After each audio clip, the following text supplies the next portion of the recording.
Hello, this is Malayalam ട്യൂട്ടോറിയൽസിൻ്റെ മറ്റൊരു അധ്യായത്തിലേക്ക് സ്വാഗതം. ഈ വീഡിയോയിൽ നമ്മൾ പാസ്റ്റ് പെർഫെക്റ്റ് ടെൻസിൻ്റെ പാസീവ് വോയിസ് എങ്ങനെയാണ് ക്രിയേറ്റ് ചെയ്യുക എന്നാണ് നോക്കുന്നത്. വളരെ സിമ്പിളായിട്ടുള്ളൊരു കാര്യമാണ് പാസ്റ്റ് പെർഫെക്റ്റിൻ്റെ പാസീവ് വോയിസ് ക്രിയേറ്റ് ചെയ്യുക എന്ന് പറയുന്നത്. സോ നമുക്ക് ഉദാഹരണങ്ങൾ നോക്കാം. ഷീ ഹാഡ് ഫിനിഷ്ഡ് ഹെർ എന്ന് പറഞ്ഞ ദ ജോബ്. അവൾ ആ ജോലി ഫിനിഷ് ചെയ്തിട്ടുണ്ടായിരുന്നു അല്ലേ. അപ്പോൾ ഇനി അതിൻ്റെ പാസീവ് വോയിസാണ് നമ്മൾ ക്രിയേറ്റ് ചെയ്യുന്നത്. അപ്പോൾ അതിൻ്റെ അർത്ഥം എങ്ങനെയായിരിക്കും? ആ ജോലി അവളാൽ ഫിനിഷ് ചെയ്യപ്പെട്ടിട്ടുണ്ടായിരുന്നു. ഓക്കെ, തീർക്കപ്പെട്ടിട്ടുണ്ടായിരുന്നു. ഓക്കെ, അപ്പോൾ ദ ജോബ് എന്നുള്ളതാണ് തുടക്കത്തിൽ വരിക അല്ലേ. ഒബ്ജക്റ്റിനെ സബ്ജക്റ്റിൻ്റെ സ്ഥാനത്തേക്ക് കൊണ്ടുവരും. Okay, the job. പിന്നെ എന്താണ് നമ്മൾ ചെയ്തിരുന്നത്? മെയിൻ സെൻറ്റൻസിൽ ആക്റ്റീവ് വോയിസിൽ സഹായക ക്രിയകളുണ്ടെങ്കിൽ അതിനെ നേരെ ഇങ്ങോട്ട് എടുക്കും അല്ലേ. അപ്പോൾ ഇവിടെ ഹാഡ് ഉണ്ട്, നമ്മൾ ഹാഡിനെ എടുത്തു.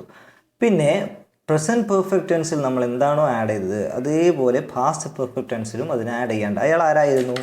ബീൻ എന്നായിരുന്നു. The job had been. Okay, perfect tense വരുമ്പോൾ ബീൻ എപ്പോഴും ഉണ്ടാവും. ഓക്കെ, പാസീവ് വോയിസിൽ ബീൻ എപ്പോഴും ഉണ്ടാവും. The job had been. പിന്നെ വെർബിൻ്റെ മൂന്നാമത്തെ ഫോം ഫിനിഷ്ഡ്, പിന്നെ ബൈ ഹെർ. ഓക്കെ, ആരാണോ ചെയ്തത് അയാൾ നമുക്ക് വേണമെങ്കിൽ ആഡ് ചെയ്യാം. The job had been finished by her. Okay, മറ്റൊരു ഉദാഹരണം. They had received the parcel. അവർ പാർസൽ സ്വീകരിച്ചിട്ടുണ്ടായിരുന്നു അല്ലേ. അപ്പോൾ തുടക്കത്തിൽ the parcel had been received. Okay, received CIEVD received by them. Okay, വളരെ സിമ്പിളാണ് ഞാൻ പറഞ്ഞ പോലെ. They had informed him. അവർ അവനെ അറിയിച്ചിട്ടുണ്ടായിരുന്നു. They had informed him. അപ്പോൾ അവൻ അവരാൽ അറിയിക്കപ്പെട്ടിട്ടുണ്ടായിരുന്നു അല്ലേ. അപ്പോൾ ഹിം എന്താകും? ഹീ ആവും. Okay, he had been informed by. They എന്താവും? ദം, അവരാൽ. ഓക്കെ, വളരെ സിമ്പിളാണ്. മറ്റൊരു ഉദാഹരണം. The brave men. ധീരരായ ആളുകൾ. Had defended. ഓക്കെ, പ്രതിരോധിച്ചിട്ടുണ്ടായിരുന്നു ദ സിറ്റി. അപ്പോൾ ഇതിൻ്റെ പാസീവ് വോയിസ് വരുമ്പോൾ ആരായിരിക്കും ഫസ്റ്റ് വരിക? The city. പിന്നെ had been defended by the brave men അല്ലേ. വളരെ എളുപ്പമാണ്. ഞാനത് വിശദീകരിക്കുക പോലും ചെയ്യേണ്ടതില്ലാത്ത വിധം വളരെ എളുപ്പമാണ്. മറ്റൊരു ഉദാഹരണം. The little girl. Okay, note for. Little girl had broken the window. Okay, ചെറിയ കുട്ടി വിൻഡോ പൊട്ടിച്ചിട്ടുണ്ടായിരുന്നു. The window had been broken by the little girl. Okay, the window had been broken by the little girl. ഇനി മറ്റൊരു ഉദാഹരണം. Those prisoners had robbed 5 banks. ആ തടവുപുള്ളികൾ 5 ബാങ്കുകൾ Rob ചെയ്തിട്ടുണ്ടായിരുന്നു, കൊള്ളയടിച്ചിട്ടുണ്ടായിരുന്നു. അപ്പോൾ 5 ബാങ്കുകൾ ആ പ്രിസണേഴ്സിനാൽ കൊള്ള ചെയ്യപ്പെട്ടിട്ടുണ്ടായിരുന്നു എന്നായിരിക്കും അതിൻ്റെ പാസീവ് വോയിസ് വരും അല്ലേ. അപ്പോൾ 5 ബാങ്ക്സ്. ഇവിടെ ഹാഡ്, പിന്നെ ബീൻ, പിന്നെ എന്താണ്? റോബ്ഡ് അല്ലേ. റോബ്ഡ് ബൈ ദോസ് എന്നുള്ളത് എന്താവും?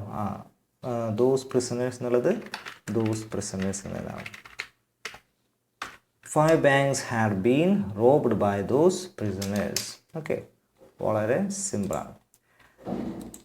ഇനി John had cleaned the tables. Okay, വളരെ സിമ്പിളാണ്. The tables had been cleaned by John അല്ലേ. The tables had been cleaned by John. We had lost the key. ഞങ്ങൾക്ക് കീ നഷ്ടപ്പെട്ടിട്ടുണ്ടായിരുന്നു. അപ്പോൾ the key had been lost എന്ന് മതി. By us എന്നുള്ളത് പിന്നെ അതിന് ആവശ്യമില്ലാന്ന് തോന്നുന്നു. The key had been lost. Had he ഒരു ക്വസ്റ്റ്യൻ ആണ് കേട്ടോ. Had he recorded that song. അപ്പോൾ ക്വസ്റ്റ്യനെയും നമുക്ക് പാസീവ് വോയിസ് ആക്കാമെന്ന് നിങ്ങൾക്ക് അറിയാം. ഒക്കെ വളരെ സിമ്പിളാണ്, വാക്കുകൾ അങ്ങോട്ടും ഇങ്ങോട്ടും മാറുന്നു എന്നേ ഉള്ളൂ. Had he recorded that song, അവൻ ആ സോങ് റെക്കോർഡ് ചെയ്തിട്ടുണ്ടായിരുന്നു. അപ്പോൾ നമ്മുടേതും പാസീവ് വോയിസിലും അതൊരു ക്വസ്റ്റ്യൻ തന്നെ ആയിരിക്കും അല്ലേ.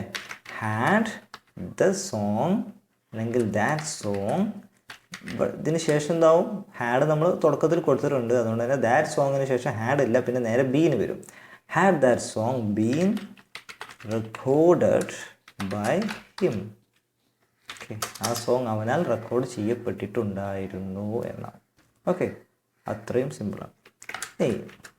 അവസാനത്തെ കുറച്ച് ഉദാഹരണങ്ങൾ നോക്കാം. He had done the homework, അവൻ ഹോംവർക്ക് ചെയ്തിട്ടുണ്ടായിരുന്നു. The homework had been done by him അല്ലേ, അങ്ങനെയാണ് അതിൻ്റെ പാസീവ് വരിക. ഇനി അതിൻ്റെ ക്വസ്റ്റ്യൻ ആണെങ്കിലോ, അതൊരു ക്വസ്റ്റ്യൻ ആയിട്ട് നമ്മൾ ചെയ്യണം. Okay, the homework had been done by him, ഇതിൻ്റെ ക്വസ്റ്റ്യൻ നമ്മൾ പാസീവ് വോയിസിൻ്റെ ക്വസ്റ്റ്യൻ ഉണ്ടാക്കുകയാണ് പാസീവ് വോയിസിൽ തന്നെ. അപ്പോൾ had the homework been done by him, അവനാൽ ഹോംവർക്ക് ചെയ്യപ്പെട്ടിരുന്നു എന്ന് നമ്മൾ ക്വസ്റ്റ്യൻ ആയിട്ട് ചോദിച്ചു. ഇനി അതിൻ്റെ നെഗറ്റീവ് എങ്ങനെയാണ് ക്രിയേറ്റ് ചെയ്യാം. Hadn't the homework. Okay, hadn't എന്ന് കൊടുത്തു കഴിഞ്ഞാൽ കഴിഞ്ഞു, ബാക്കിയുള്ളതൊക്കെ അത് തന്നെ. Hadn't the homework been done by him എന്നാണ് അതിൻ്റെ യെസ് ഓർ നോ ക്വസ്റ്റ്യൻ്റെ പാസീവ് വോയിസുകൾ ഇങ്ങനെയായിരിക്കും അല്ലേ. ഒക്കെ നമ്മൾ മുമ്പ് പഠിച്ചത് തന്നെയാണ്, അതിൽ നമ്മൾ പാസ്റ്റ് പെർഫെക്റ്റ് ആയി എന്നേ ഉള്ളൂ. ഇനി WH ക്വസ്റ്റ്യൻസ് ആണെങ്കിലോ, WH ക്വസ്റ്റ്യൻസ് ആണെങ്കിൽ ജസ്റ്റ് ഈ ക്വസ്റ്റ്യൻസിൻ്റെ മുമ്പ് വൈ എന്ന് ആഡ് ചെയ്താൽ മതി. പിന്നെ ഈ ക്യാപിറ്റൽ ഒഴിവാക്കി ചെറിയ അക്ഷരാക്കിയ why had the homework been done by him, എന്തുകൊണ്ട് എന്നുള്ള ചോദ്യമായി. ഇനി ഹൗ ആണെങ്കിൽ how had the homework been done by him എന്നായി. ഇനി ഇതിൻ്റെ ഈ ക്വസ്റ്റ്യനും അതുപോലെ തന്നെ നമുക്ക് ചെയ്യാം അല്ലേ. ഇതിന് മുമ്പും നമുക്ക് എന്ത് ചെയ്യാം, ക്വസ്റ്റ്യൻ വേർഡ് കൊടുക്കാം.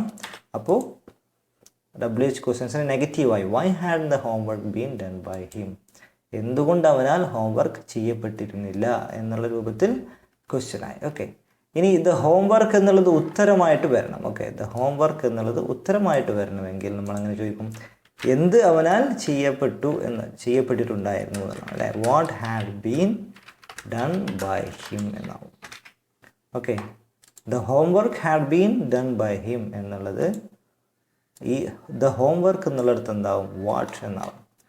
Okay, the homework had been done by him എന്നുള്ളിടത്ത് ഈ ഹോംവർക്കാണ് നമുക്ക് ഉത്തരമായി കിട്ടുന്നത്, അവിടെ നമ്മൾ വാട്ട് എന്ന് ആഡ് ചെയ്യും. Okay, what had been done by him, അവനാൽ എന്തു ചെയ്യപ്പെട്ടിട്ടുണ്ടായിരുന്നു. സോ അത്രയും സിമ്പിളാണ് പാസ്റ്റ് പെർഫെക്റ്റ് ടെൻസിൻ്റെ പാസീവ് വോയിസ് ക്രിയേറ്റ് ചെയ്യുക എന്ന് പറയുന്നത്. സോ ഈ വീഡിയോയിൽ ഇത്രയും കാര്യങ്ങൾ മാത്രമേ നിങ്ങളോട് പറയാനുള്ളൂ. കൂടുതൽ ഇംഗ്ലീഷ് ട്യൂട്ടോറിയലുകൾക്കായി മലയാളം ട്യൂട്ടോറിയൽസിൻ്റെ ഈ ചാനൽ സബ്സ്ക്രൈബ് ചെയ്യാൻ മറക്കണ്ട. അടുത്ത വീഡിയോയിൽ കാണാം. Good bye.